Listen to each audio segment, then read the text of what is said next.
попытки создать искусственный интеллект, который, допустим, сочиняет музыку или делает какие-то вещи за человека, были очень давно. На самом деле, даже еще в советское время, там в 60-е, 70-е годы уже были такие программы, которые создавали музыку. Но сейчас происходит бурное развитие этой технологии. И настолько высоко развитый получается продукт, что он превосходит умение человека в этом направлении. То есть искусственный интеллект превосходит человека. Пока что только в некоторых вещах. Он учится, потому что делает человек, он учится и постепенно научается, постепенно делает все лучше и лучше. Самые первые пострадали, наверное, вы знаете, сами программисты. Дело в том, что язык программирования, это язык. Самые первые запустились языковые модели, всякие там ChatGPT, Google, Яндекс. В общем, сейчас все страны занимаются развитием искусственного интеллекта. И оказалось, что многие задачи гораздо лучше будет решать именно искусственный интеллект. Потому что он помнит все библиотеки наизусть, он помнит все, может быть, все направления. То есть не только один язык программирования, а все языки программирования. Он может учесть при программировании какие-то свои там сочетания разных программ, разных факторов, которые даже программист может и не знать, даже продвинутый. И сейчас такая ситуация сложилась, что остались самые, скажем так, продвинутые программисты, которые могут проверить то, что делают, скорее всего, даже уже и не проверяют, но которые могут написать задачу. Мало того, оказалось, что даже искусственный интеллект лучше пишет вот эти промпты для искусственного интеллекта. И таким образом даже промежуточное звено становится не нужно. Какая профессия следующая? На самом деле вопрос только в физическом принятии. То есть уже разработано столько возможностей по замене. Допустим, уже возможно полностью заменить, например, бухгалтерию. Можно практически полностью заменить сейчас, на данный момент, уже видеопроизводство, фото, заменить пресс-службу, которая делает какие-то выжимки, интервьюеров, вот это видео можно было сделать полностью, и многие так делают уже полностью, когда и картинка, и звук, и все это на самом деле не настоящее, а искусственный интеллект. А соответственно, это потеря работы таких профессий, как дизайнер, программист, веб-дизайнер, то есть разработчики сайтов, переводчики. Лучше всего, ведь дело в том, что языковая модель, эти все чаты GPT и не только, они мультиязычные, то есть они прекрасно знают особенности каждого языка, и поэтому лучше всего переведет буквально со всякими диалектами, со всякими словами, которые известны, допустим, американский английский и английский английский, они отличаются.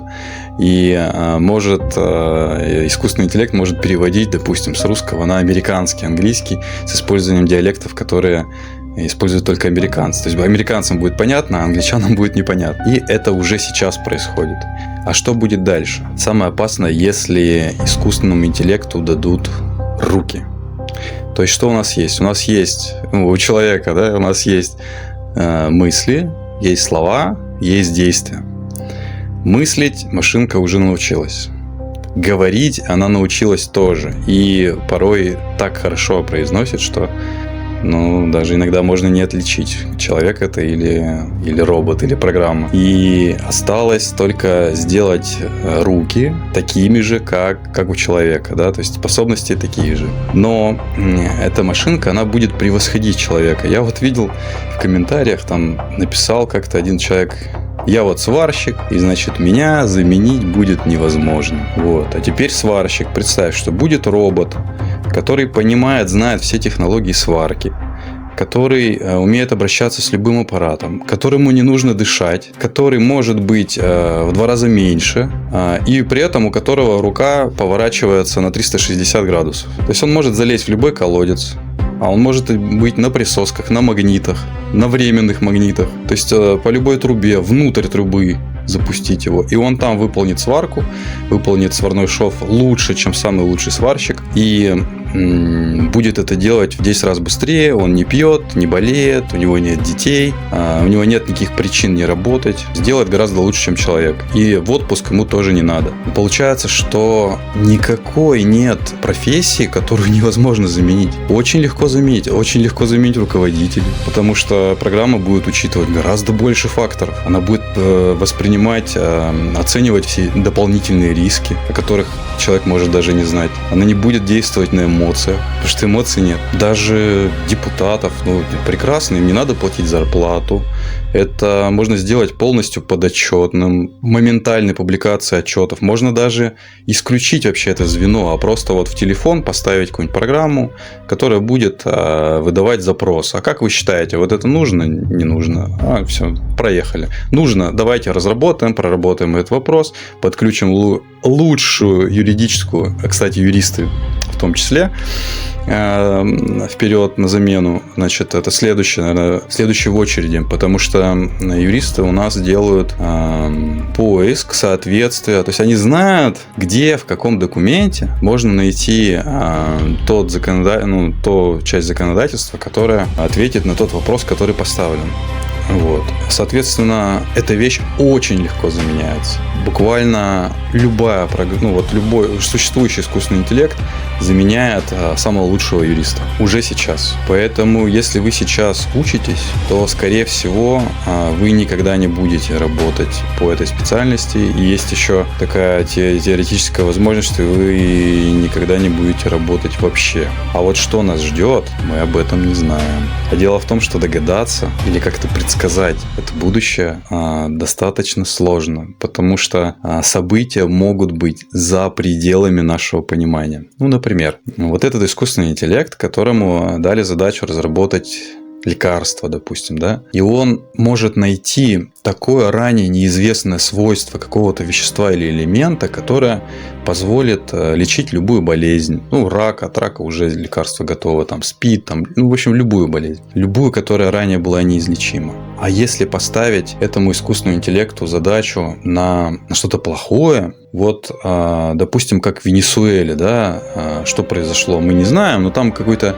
бомбулятор какой-то использовал Трамп, говорит, но вполне возможно, что есть какое-то оружие, которое может влиять на человека так, как мы не предполагали. Допустим, какое-то звуковое, да, на какой-то определенной частоте, какой-то определенной мощности, оно может подавлять психику.